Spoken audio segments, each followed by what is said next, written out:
이 시간 설교의 제목은 하나님의 의의가 어떻게 나타나는가 라고 정했습니다. 로마서의 주제는 하나님의 의의하고 믿음입니다. 성경에 의의라고 하는 거 righteousness라고 하는 단어가 302회가 나오는데 로마서에만 39번이 나옵니다. 또 믿음, faith라는 단어도 성경에 247회가 나오는데 로마서에만 39번이 나와요. 로마서에서 처음 나오는 의의가 어디 나오냐? 1장 16절, 17절에 나옵니다. 한번 보시죠. 본문 앞에 넘겨서서 16절에 내가 그리스도의 복음을 부끄러워하지 아니하노니 이는 그 복음이 믿는 모든 자에게 구원을 주시는 하나님의 권능이기 때문이라. 먼저는 유대인에게요 또한 그리스인에게로다.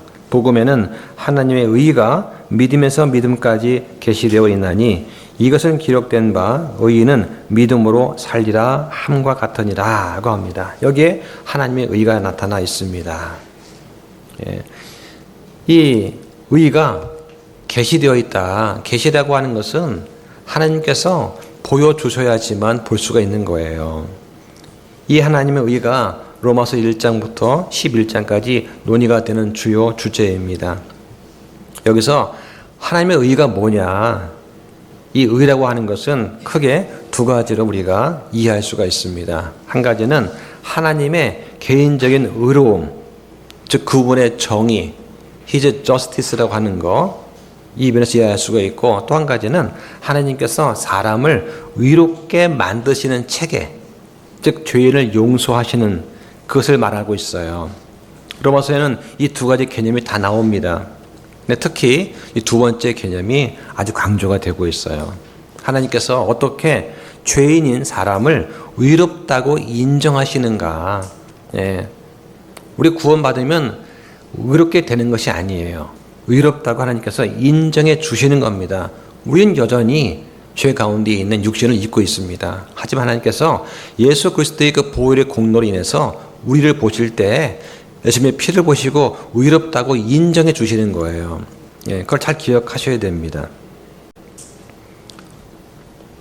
성경에 읽다 보면은 의롭게 된다는 그런 표현이 좀 나옵니다. 이게 의롭다고 인정한다는 표현으로 많이 바꿨는데 아직 바꿔놓지 않은 부분이 좀 남아 있어요. 이렇게 이해를 하시면 좋겠습니다. 개역성경에서는 의롭게 된다 이렇게만 번역이 되었으니까 사람이 구원받으면 의인이 되는 줄로 착각을 하고 있는 거예요. 그런데 나는 구원받았다. 그런데 나는 죄를 짓고 있어요. 내가 어떻게 의인이냐, 이런 갈등 속에 빠지게 됩니다. 그것이 아니라고 하는 거예요. 1장부터 3장까지 보면 바울은 왜 인간이 의롭다고 하는 것을 인정받아야만 하는가, 그 필요성에 대해서 이야기를 합니다. 성경에는 사람을 세 가지로 구분합니다.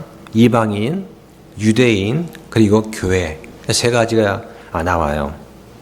로마서 1장 18절부터 2장 16절까지 보면 왜 이방인들이 구원을 받아야 되는가, 이 필요성에 대해서 이유를 설명하고 있습니다.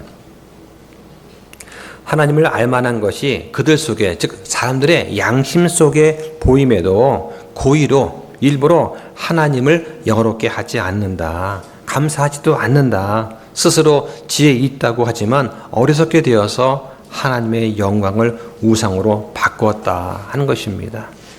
하나님의 창조 질서를 무시하고 동성애와 불의와 음행과 사악함과 탐욕과 시기, 살인, 논쟁, 속임수, 적개심 이런 게 가득하다고 성경이 말씀하세요.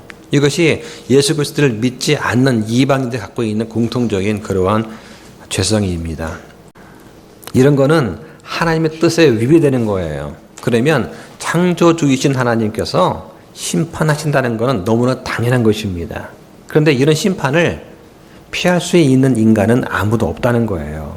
하나님은 사람의 외모를 보고 판단하지 않으십니다. 하나님은 사람의 속 중심을 보시는 하나님이세요. 하나님은 사람의 양심을 통해서 빛을 비추어진 정도에 따라서 이방인들을 심판하신다고 말씀을 하시는 겁니다.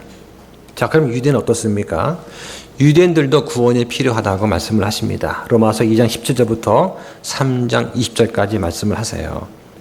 유대인들은 자신들이 율법을 가진 것을 자랑합니다. 스스로 눈먼 자들의 안내자요 어둠 속에 있는 자들의 빛이며 어리석은 자들의 스승이고 아기들의 교사라고 확신하는 이 유대인들은 어떻습니까?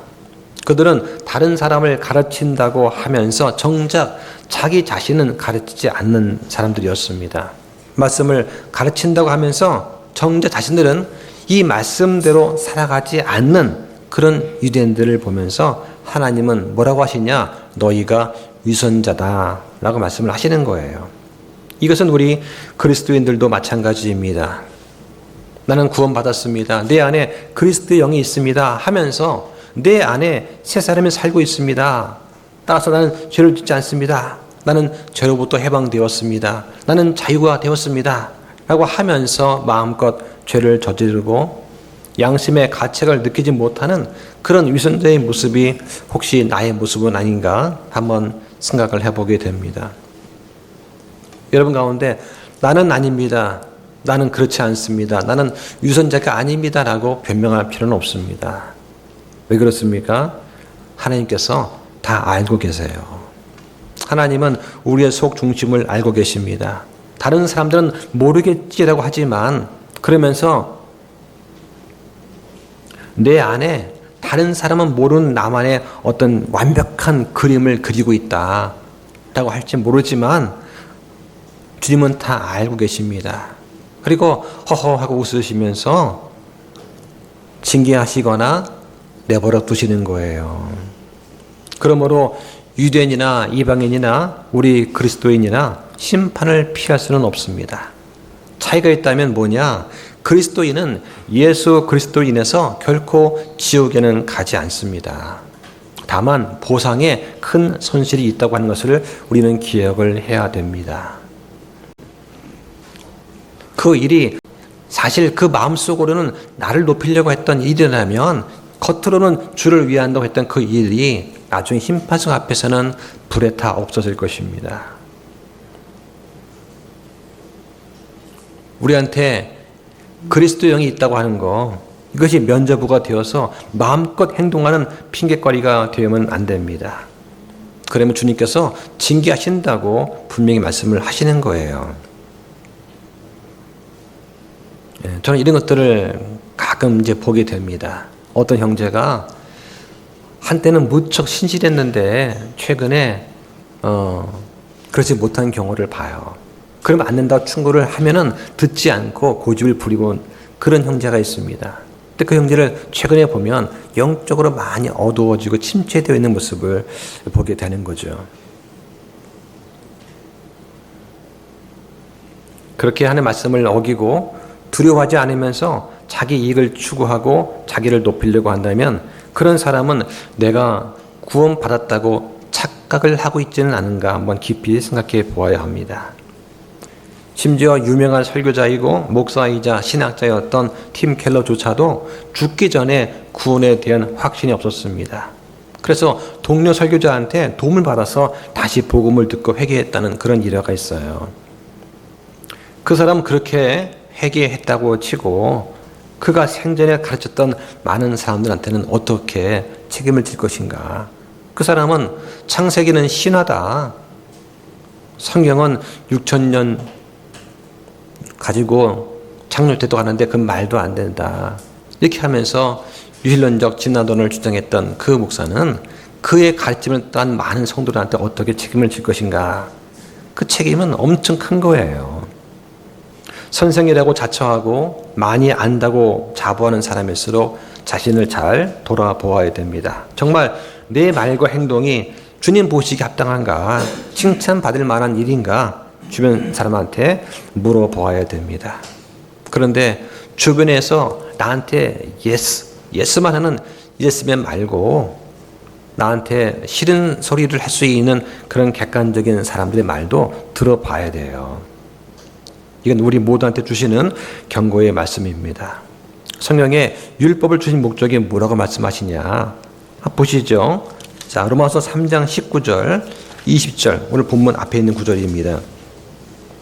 거기 보니까 19절에 이제 우리가 아는 바와 같이 율법이 어떤 것들을 말하든지 그것은 율법 아래 있는 자들에게 말하나니 이것은 모든 입을 막아 온 세상이 하나님 앞에서 유죄가 되게 하려 함이라. 그러므로 율법의 행위들로는 어떤 육체도 그분 눈앞에서 의롭다고 인정받을 수 없나니 율법에 의해서는 죄를 알게 되느니라고 하시는 거예요. 오늘 우리가 읽은 본문 로마서 3장 21절부터 31절까지 말씀에서 바울은 하나님의 의가 어떻게 나타났는가 설명하고 있습니다. 하나님의 의는 부분적으로는 이렇게 나타났어요. 자, 3장 21절 보시죠. 그러나 이제는 율법 밖에 있는 하나님의 의, 곧 율법과 대언 자들이 증언한 의가 드러났다. 바로 율법과 대언 자들에 의해서 증언이 되었습니다. 이렇게 의가 드러났어요. 여기 보니까 율법 밖에 있는 하나님의 의다라고 말을 합니다. 율법 밖에 있다는 말이 뭘까요? 이거에 대해서 학자들은 율법에 대해서 완전한 순종을 한다고 해서 생기지 않는 의다, 이렇게 말을 합니다. 또 어떤 학자는 율법에 대한 개인적인 순종과는 다른 방식으로 나타나는 의다, 또 이렇게 설명을 합니다. 그러니까 율법 밖에 있다는 말은 뭐냐? 하나님께서 율법을 멈추셨거나 버리셨다는 뜻이 아니라는 거예요. 그리고 예수 그리스도께서 율법을 존중하지 않았다는 것도 아닙니다.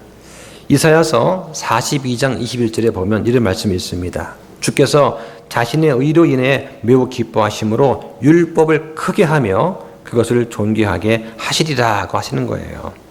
예수님께서는 율법을 크게 하려고, 다시 말해서 율법을 드높이시기 위해서 오셨습니다. 그리고 죄인들이 의롭다고 인정받은 후에도 이 율법을 무시하지 않고 존귀하게 여긴다는 것을 의미하셨어요.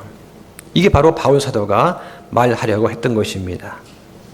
유대인들, 이방인들 모두 율법을 개인적으로 순종한다고 해서 의롭게 될 수 없다는 걸 말하는 거예요. 이게 아니라 다른 방식으로 이루어져야 된다 하는 것을 말하는 것입니다. 그러니까 순종이라고 하는 어떤 행위에 의존하지 않으면서도 의롭다고 인정받는 체계, 이걸 말하는 거예요. 이게 하나님의 의를 지금 말하고 있는 것입니다. 자, 율법은 어떻게 말을 합니까? 히브리서 10장 1절 한번 보실까요? 히브리서 10장 1절 한번 보시죠.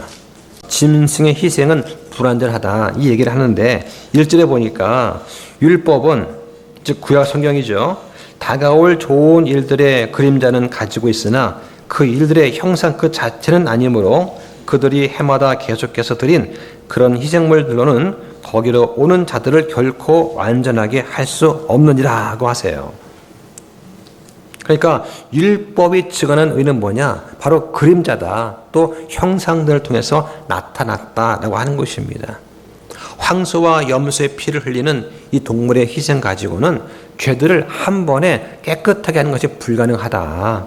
그래서 해마다 죄들을 다시 생각나게 했다는 것입니다. 그러니까 속죄일에 1년에 한 번 대제사장이 그 지성소에 들어갑니다. 이건 뭘 뜻하는 것이냐? 하나님과 인간이 분리되어 있다는 걸 의미하는 거예요. 그러니까 대제사장이 지성소에 한번 들어감을 통해서 분리되어 있던 그 관계를 개선하겠다라고 하는 것입니다. 어떻게? 동물의 피를 통해서 사람이 하나님께 나아가는 것을 상징하는 거예요. 이것은 인간의 완전한 순종은 불가능하다, 불충분하다 하는 것을 보여주는 것입니다. 그래서 동물의 희생만 가지고는 의롭다고 인정받는 거, 이게 불충분했다. 이것은 하나의 그림자였다. 그러니까 본질은 뭐냐? 본질이 바로 예수 그리스도의 희생이라고 하는 것입니다. 자, 또 대언자들의 예언을 통해서 증언이 되었어요. 창세 15장 6절에 보면 아브라함이 주를 믿으니 그분께서 그것을 그에게 의로 여기셨다라고 하는 겁니다. 이사야서 53장 10절 11절 보면은 주께서 그를 상하게 하는 것을 기뻐하셨다라고 말합니다. 자, 한번 찾아보실까요?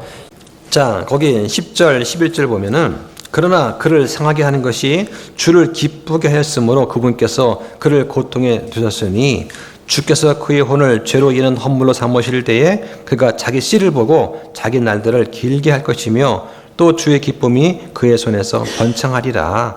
그가 자기 혼이 해산의 고통을 치른 것을 보고 만족하리라. 나의 의로운 종이 자기 지식으로 많은 사람을 의롭게 하리니 이는 그가 그들의 불법들을 담당할 것이기 때문이라고 하시는 거예요. 이걸 하나님께서 이 대언자 예언을 통해 증언하신 것입니다. 하나님께서 아들 예수 그리스도를 상하게 하는 것을 기뻐하셨습니다.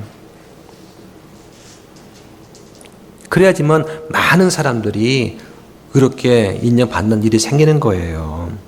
또 하박국 2장 4절에 보면 오직 의인은 자기 믿음으로 살리라 이렇게 말을 또 합니다.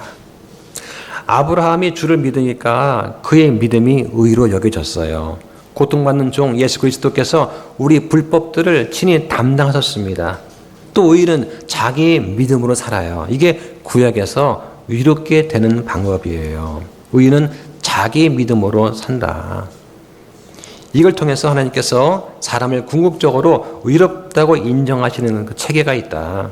이것이 율법과 대언자들을 통해서 증언되었다는 것을 알 수가 있습니다. 그럼 이렇게 그림자와 율법과 대언자들의 예언을 통해서 증언한 이 의가 이제는 완벽하게 드러났다고 하는 거예요. 그럼 어떻게 하나님의 의가 나타났는가? 첫째는 예수 그리스도의 믿음에 의해서 나타났습니다. 자, 로마서에서 가장 많이 나오는 단어 중에 하나가 의이고 또 하나가 믿음이라는 단어예요. 자, 오늘 본문에 3장 22절 보시죠.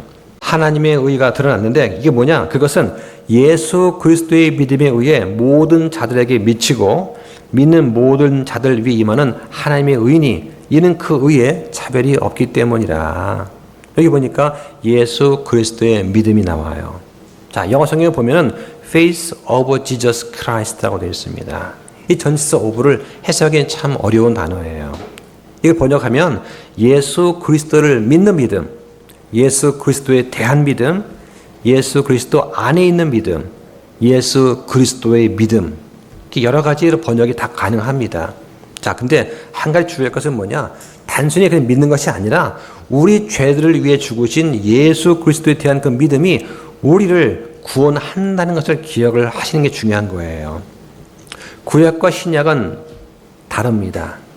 구약에서는 의인이 자기 믿음으로 산다고 하지만 신약에서는 뭐라고 합니까? 의인은 믿음으로 살린다고 하는 거예요. 어떤 믿음이냐? 바로 예수 그리스도의 믿음으로 사는 것입니다. 신약에서는 내가 예수 그리스도를 믿습니다 하고 나오면 예수님께서 그리스도의 믿음을 우리에게 선물로 주시는 겁니다. 그럼 우리는 그 선물로 주어진 믿음으로 사는 거예요.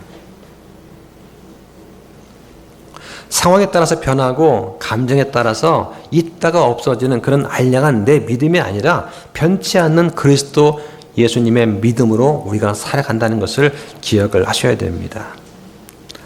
하나님께서는 사람을 의롭다고 인정하실 때 뭘 요구하시냐? 바로 예수 그리스도에 대한 믿음이 있는가? 이걸 요구를 하세요. 우리는 예수님을 믿어야 됩니다. 그렇지 않으면 죄들 가운데 죽게 된다고 성경이 말씀을 하세요. 요한복음 8장 24절에 보면 그러므로 내가 너에게 말하기를 너희는 너희 죄들 가운데서 죽으리라 하였노니 너희가 만일 내가 그인 줄 믿지 아니하면 너희 죄들 가운데서 죽으리라 라고 하십니다. 우리는 예수 그리스도를 믿어야 됩니다. 영생을 원한다면 그렇게 해야 되는 거예요. 요한복음 20장 31절에 이것들을 기록하면 예수님께서 하나님의 아들 그리스도 있음을 너희가 믿게 하려 함이요 또 믿고 그분의 이름을 통해 생명을 얻게 하려 함이라고 말씀을 하시는 거예요. 성경은 예수 그리스도를 믿는 모든 사람한테 구원의 길이 있다고 하십니다. 그런데 이 구원의 길은 한 가지밖에 없어요. 여러 가지 길이 있는 것은 아닙니다. 오직 한 가지 예수 그리스도를 믿는 이것밖에는 구원의 길이 없어요. 그런데 구원받기로 예정된 사람만 구원받는 것이 아니라 누구든지 믿으면 구원받습니다. 여기는 유대인과 이방인의 차이가 없어요. 자, 오늘 본문 또 보시죠. 로마서 3장 23절에 모든 사람이 죄를 지어 하나님의 영광에 이르지 못하더니라고 합니다. 여기 나는 모든 사람은 누구입니까? 1장부터 3장에 나오는 모든 사람이에요. 이방인과 유대인을 포함한 모든 사람을 가리킵니다. 여기서 나는 죄인이 아닌데요? 여기 나도 포함됩니까? 라고 혹시 생각하는 분이 계십니까? 그렇다면 구원받지 못한 것일 수 있습니다. 왜? 구원이 무엇입니까? 구원은 죄의 형벌로부터 구원받는 거예요. 이걸 칭의라고 합니다. 구원은 죄의 영향력에서부터 벗어나는 거예요. 이걸 성화라고 합니다. 구원은 죄의 존재 자체로부터 벗어난 것입니다. 이걸 영화라고 하는 거예요. 그러니까 나는 죄인이 아닙니다 하면 그 사람은 구원받을 필요가 없는 사람, 구원받지 못한 사람이에요. 그러므로 모든 그리스도는 누구냐? 구원받은 죄인이다 라고 하는 것입니다. 하나님의 의가 어떻게 나타났습니까? 두 번째는 하나님의 은혜로 값없이 의롭다고 인정하심을 통해서 의가 나타났습니다. 자, 본문 3장 24절에 보니까 그리스도 예수님 안에 있는 구속을 통해 하나님의 은혜로 값없이 의롭다고 인정받았느니라. 여기도 인정받았다고 합니다. 이렇게 된 것이 아니라 의롭다고 인정받은 것, 의롭다고 판결받은 거예요. 25절에 그분을 하나님께서 그분의 피를 믿는 믿음을 통한 화의 헌물로 제시하셨으니 이것은 하나님께서 참으심을 통해 과거의 죄들을 사면하심으로써 자신의 의를 밝히 드러내려 하심이다 라고 합니다. 예수님 안에 있는 구속을 통해서 의가 나타났습니다. 구속이 무엇입니까? 값을 치르고 노예시장에서 노예를 빼내는 거예요. 그러면 그 대가가 있어야 될 거 아닙니까? 그 죄인을 빼내는 대가는 뭐냐? 바로 예수 그리스도의 피예요. 이 피값을 치러야만 죄인을 빼낼 수가 있는 것입니다. 에베소서 1장 7절에 그 사랑하시는 자 안에서 우리가 그분의 풍성한 은혜에 따라 그분의 피를 통해 구속, 곧 죄들의 용서를 받았다고 하십니다. 베드로전서 1장 19절에 보면 오직 흠도 없고 점도 없는 어린 양의 피 같은 그리스도의 보배로운 피로 되었다라고 하는 것입니다. 이게 바로 구속받은 거예요. 또 보니까 본문에 예수님을 화의 헌물로 제시하십니다. 왜 그렇습니까? 하나님의 진노를 가라앉히기 위한 희생이 필요한 거예요. 구약 때는 짐승의 피를 드렸습니다. 그런데 신약 때는 아들 예수 그리스도의 피를 단번에 들음으로 한 번에 영원히 진노를 가라앉히게 된 거예요. 요한 1서 2장 2절에 그분은 우리의 죄들로 인한 화해 헌물이시니 우리의 죄들뿐 아니요 온 세상의 죄들로 인한 화해 헌물이시니라고 하십니다. 예수님께서는 우리 죄뿐만 아니라 온 세상의 죄를 대신해서 돌아가신 거예요. 자, 또 본문 보니까 하나님의 참으심, 인내가 나옵니다. 하나님은 오래 참으시는 분이세요. 하나님께서 오래 참지 않으신다면 아마 저는 구원받지 못했을지 모릅니다. 네. 오래 참고 기다려 주시니까 저와 같은 죄인도 구원받을 수 있는 시간적인 여유가 있었던 거예요. 근데 나는 구원받았으니까 주님 빨리 와주십시오. 기도한다는 것은 어떻습니까? 네. 저는 구원받았습니다. 우리 가족 구원받았으니까 이제 오셔도 됩니다. 이기적인 거 아닌가요? 아직도 하나님 보시기에는 구원받지 못한, 구원받아야 될 많은 사람이 있는 거예요. 그래서 우리는 좀 기다려야 됩니다. 네. 한편으로는 주님께서 빨리 오시기를 간구하면서도 또 한편으로는 모든 사람이 구원에 이르기를 원하는 거, 이게 아버지 하나님의 마음을 우리가 헤아리는 거예요. 또 본문에 보니까 과거의 죄들을 사면하심으로써 의를 드러내신다고 합니다. 여기서 과거의 죄가 무엇이냐? 이건 내가 회심하기 전 내 개인의 죄가 아니라 그리스도의 대속적인 죽음이 있기 전에 세상의 죄를 말하는 거예요. 한번 찾아보실까요? 사도행전 14장 16절 보시죠. 16절에 그분께서 지나간 때에는 모든 민족들이 자기들의 길로 걸어가도록 내버려 두셨으나 이 지나간 때가 언제입니까? 그리스도의 대속적인 죽음이 있기 전을 말하는 거예요. 자, 또 하나 넘겨서 17장 30절에 보시도 마찬가지입니다. 17장 30절에 보면은 하나님께서 이같이 무지하던 때를 눈 감아 주셨으나 무지하던 때가 언제입니까? 구약의 때예요. 그리스도의 대속적인 죽음이 있기 전에 그 때를 말합니다. 이 때를 눈 감아 주셨으나 이제는 모든 곳에서, 이제는 언제입니까? 신약이죠. 지금은 모든 곳에서 모든 사람들에게 회개하라고 명령하신다고 말씀을 하시는 거예요. 하나님께서 의를 왜 나타내십니까? 자, 오늘 본문의 3장 26절입니다. 자, 보니까 내가 말하노니 이것은 곧 이때에 자신의 의를 밝히 드러내사 자신이 의로우시며 또 예수님을 믿는 자를 의롭다 하시는, 즉 의롭다고 인정하시는 이라는 것을 보이려 하심이라. 하나님은 공의로우십니다. 사람이 과거에 지은 죄를 하나님께서 그냥 넘어가신다면 어떻게 의롭다고 할 수 있겠습니까? 그런데 동물의 피는 죄를 진정으로 제거하지 못합니다. 하나님은 언젠가 그리스도께서 세상의 죄를 감당하실 것을 잘 아셨어요. 예. 한번 찾아보겠습니다. 히브리서 9장 15절 보시죠. 이런 까닭으로 그분은 새 상속 언약의 중재자이시니 이것은 첫 상속 언약 아래에 있던 범법들을 구속하시려고 죽으심으로써 부르심을 받은 자들이 영원한 상속 유업의 약속을 받게 하려 하심이라고 합니다. 자, 여기 이제 보면은 새 상속 언약이라는 말 나오죠. 근데 두 번째 줄에 첫 상속 언약이라는 말도 나와요. 이건 구약을 말하는 것입니다. 자, 근데 영어 성경으로 보면 이게 새 상속 언약 그러면 뉴 테스타먼트제, 그죠? 근데 첫 상속 언약은 무엇이냐? First Testament라고 되어 있죠. 그러니까 우리가 구약을 Old Testament 부릅니다. 테스타먼트가 뭐냐? 언약하는 자의 죽음이 전제된 언약을 말하는 거예요. 예, 언약은 두 가지가 있어요. 커비넌트가 있고 테스타먼트가 있습니다. 근데 여기서는 지금 테스타먼트라고 말을 하지 않습니까? 예, 무슨 말이냐? 하나님께서 처음에 아브라함과 언약을 맺으실 때 맺으실 때 그 예식에는 동물을 반으로 가르는 일이 포함이 되었습니다. 이게 창세기 15장에 나와요.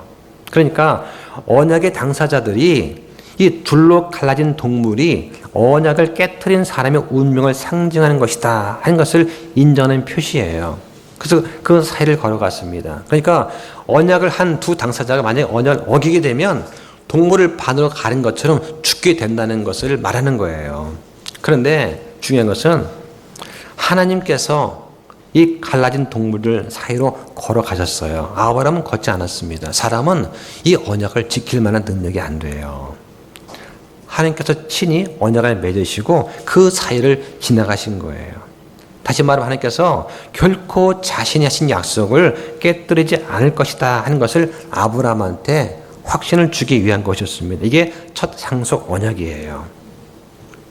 하나님은 다른 사람을 의롭다고 인정해 주십니다. 그분의 은혜는 구속을 가능하게 하는 거예요. 그래서 그분의 이런 화해 제물, 화해 헌물, 즉 예수 그리스도는 용서를 가능하게 하는 것입니다.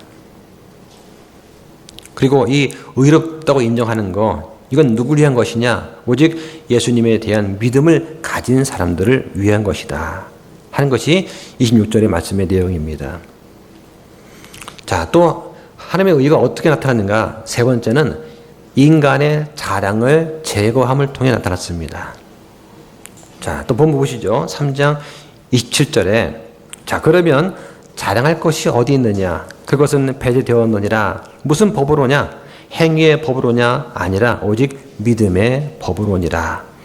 그러므로 우리는 사람이 율법의 행위 없이 믿음으로 의롭다 인정받는다고 결론을 내리노라. 그분은 유대인들만의 하나님이시냐? 그분은 또한 이방인들의 하나님은 아니시냐? 참으로 또한 이방인들의 하나님이시니라. 할례자를 믿음에 의해 또 무할례자를 믿음을 통해 의롭다고 하실 분은 한 하나님이시다.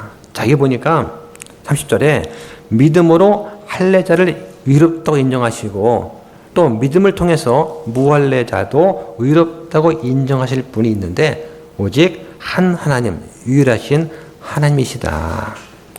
자, 이게 영어로 one God이에요. 한 하나님입니다. 그런데 개역성경 뭐라고 되어 있습니까? 하나님은 한 분이시다 라고 되어 있어요. 예. 그러니까 개역성경 가지고는 삼위일체 하나님이 완벽하게 설명이 안 되는 거예요. 하나님은 세 분입니다. 아버지 하나님, 아들 하나님, 성령 하나님, 이 세 분의 인격체로 이 계시는 한 하나님이세요. 예. 근데 한 분 하나님이다 그러면 안 되는 것이죠. 하나님은 한 분이시다? 아니에요. 하나님은 한 하나님이시지 한 분이 아닙니다. 자, 여기 보니까 27절에 자랑할 것이 있느냐. 그것은 믿음의 법에 의해 배제되었다. 이 배제되었다는 말은 허용되지 않는다는 거예요. 지금 사도 바울은 이 질문을 통해서 사람이 하나님 앞에서 자랑할 것이 전혀 없다는 것을 강조합니다. 자랑이 무엇입니까? 자랑은 내가 뭔가를 성취했다는 것을 드러내는 행위예요. 그런데 구원에 있어서 어떻습니까? 사람이 어떤 행위나 어떤 공로로도 자랑할 것이 없다고 하는 거예요. 그런데 유대는 어떻습니까?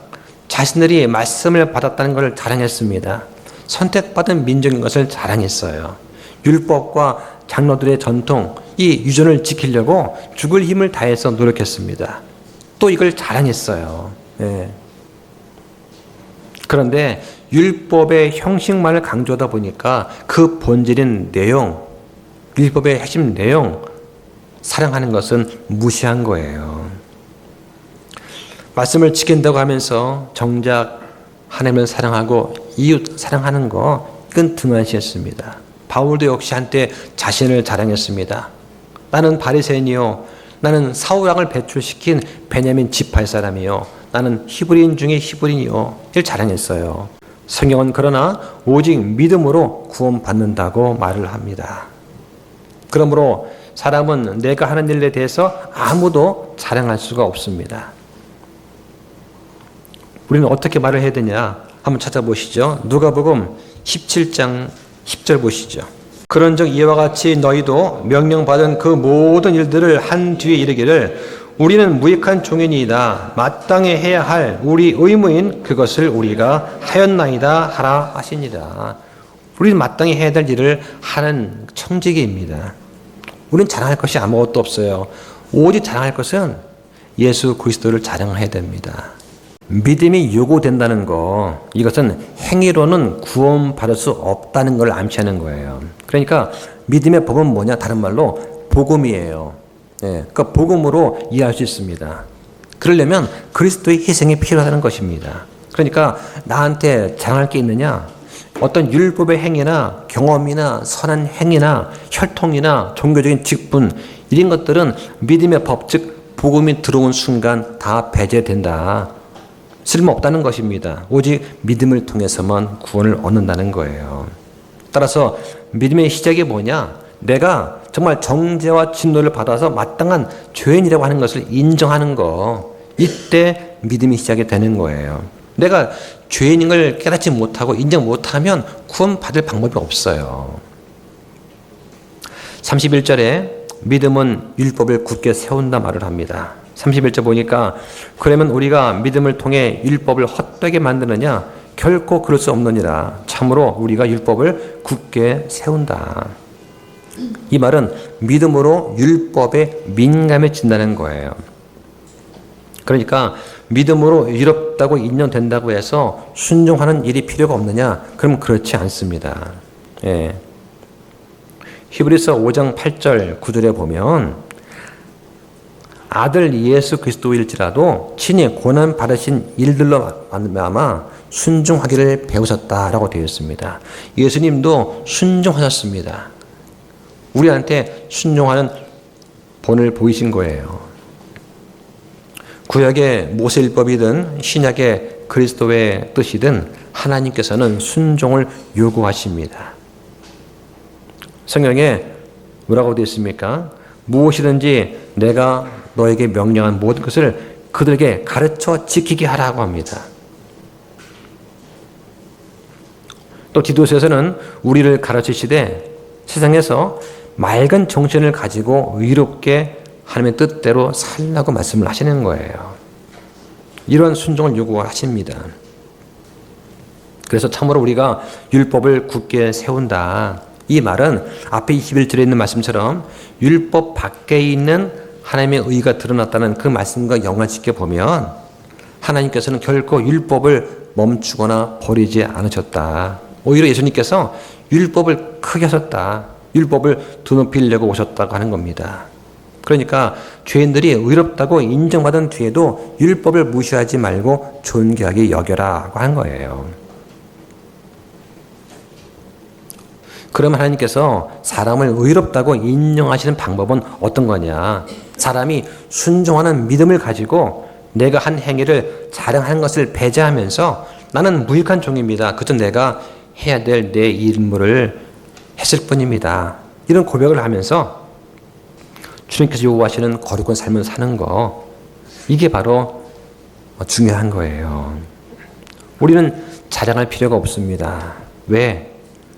하나님께서 다 아시거든요. 주님께서 우리 마음 아십니다. 그러니까 우리는 주님께만 칭찬받으려고 노력하면 돼요. 사람이 인정받으려고 애쓸 필요가 없습니다. 말씀을 정리하겠습니다.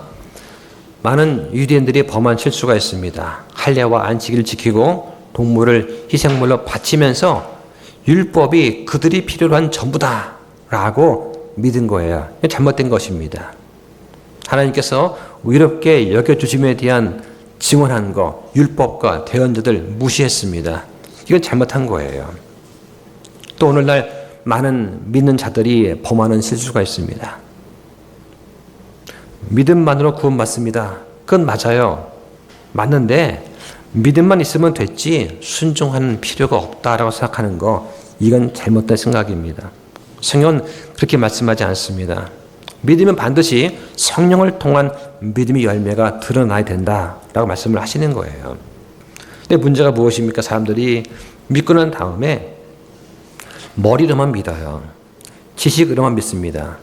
마귀도 예수님을 믿습니다. 근데 마귀는 예수님을 머리로만 믿어요. 마귀처럼 예수 그리스도를 잘 아는 존재도 드뭅니다. 근데 마귀는 지식으로는 예수 그리스도를 믿지만 마음으로 행동으로는 순종하거나 믿지 않는 거예요.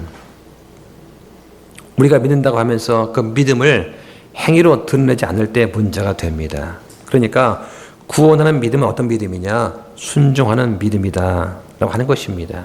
순종하는 믿음은 말씀대로 사는 거예요. 그러니까 성경에서 하라 하면 하고 멈추라 그럼 멈추면 되는 거예요. 그런데 자꾸만 내 생각과 내 경험과 내 판단으로 말씀을 변경하거나 왜곡하면 안 되는 것입니다.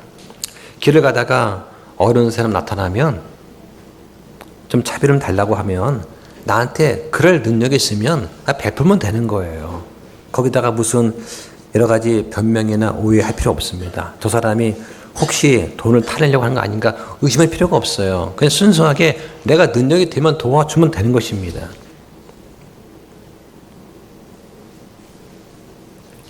내가 어떤 형제를 돕고 싶은 마음이 있으면 단순한 마음으로 도와주면 되는 거예요. 예. 그 상대방이 어떤 의도가 있든 그걸 따질 필요가 없어요. 교회 일에 섬김 필요합니다. 그럼 내 마음속에 해야 되겠다 하는 성령의 인도하심이 있으면 하면 되는 겁니다.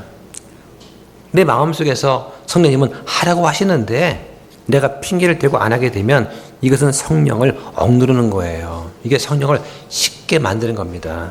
영어로 quench라고 해요. 예, 불났을 때 소화기를 물을 확 벗어 불 끄는 거를 이거를 quench라고 하는 겁니다.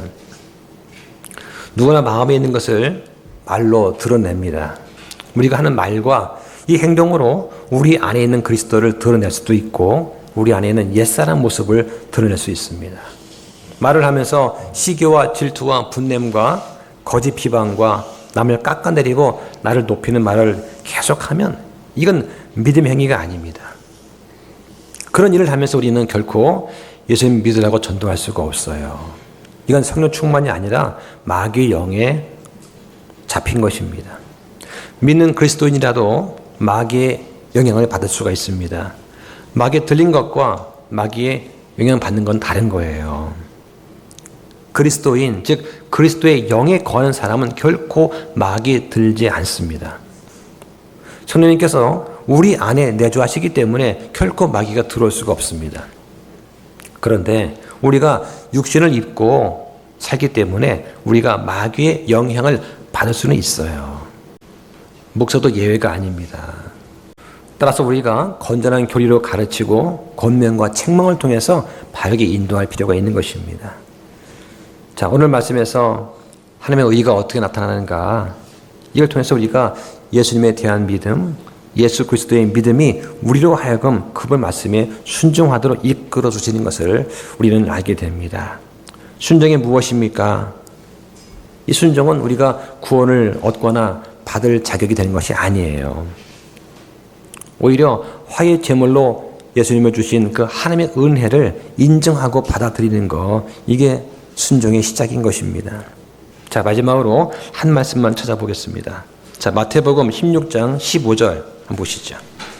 그분께서 그들에게 이르시되 하지만 너희는 나를 누구라고 하느냐 하시니 시몬 베드로가 대답하여 이르되 주께서는 그리스도시요 살아계신 하나님의 아들이시니이다 하매 예수님께서 그에게 응답하여 이르시되 바요나 시몬아 내가 복이 있도다. 살과 피가 그것을 내게 계시하지 아니하였고 하늘에 계신 내 아버지께서 하셨느니라. 바요나, 바라는 말은 아들이라는 뜻이에요. 그러니까 바요나, 요나의 아들 시몬아 네가 복이 있도다 하신 겁니다. 여기 복이 있도다 다음에 영어 성경에 보면은 접속사 for가 있어요. 그러니까 왜냐하면 이 뜻입니다. 네가 복이 있다. 왜냐하면 그것을 너에게 계시한 살과 피가 아니요 하늘에 계신 내 아버지이시기 때문이다 라고 하는 겁니다. 우리가 예수님을 믿고 고백한 것은 사람의 지혜나 지식이 아닙니다. 하나님께서 계시해 주신, 보여주신 때문입니다. 그래서 복이 있다고 하는 거예요. 여러분은 복이 있는 사람들입니다. 왜냐하면 이 계시의 말씀을 받았고 읽고 있고 또 설교를 듣고 묵상할 수 있는 은혜가 있기 때문입니다. 무엇보다 하나님의 자녀로 다시 태어난 사람들입니다. 얼마나 복됩니까? 우리가 하나님의 은혜로 예수님을 믿었습니다. 또 예수님께서 우리한테 그리스도의 믿음을 주시고 그래서 더 예수님을 잘 믿게 도와주시는 거예요. 또 우리를 의롭다고 인정해 주십니다. 우리한테는 상속 유업이 기다리고 있어요. 이 모든 것을 우리가 주님께 감사드리고 영광을 돌려드리기를 바랍니다. 기도하겠습니다.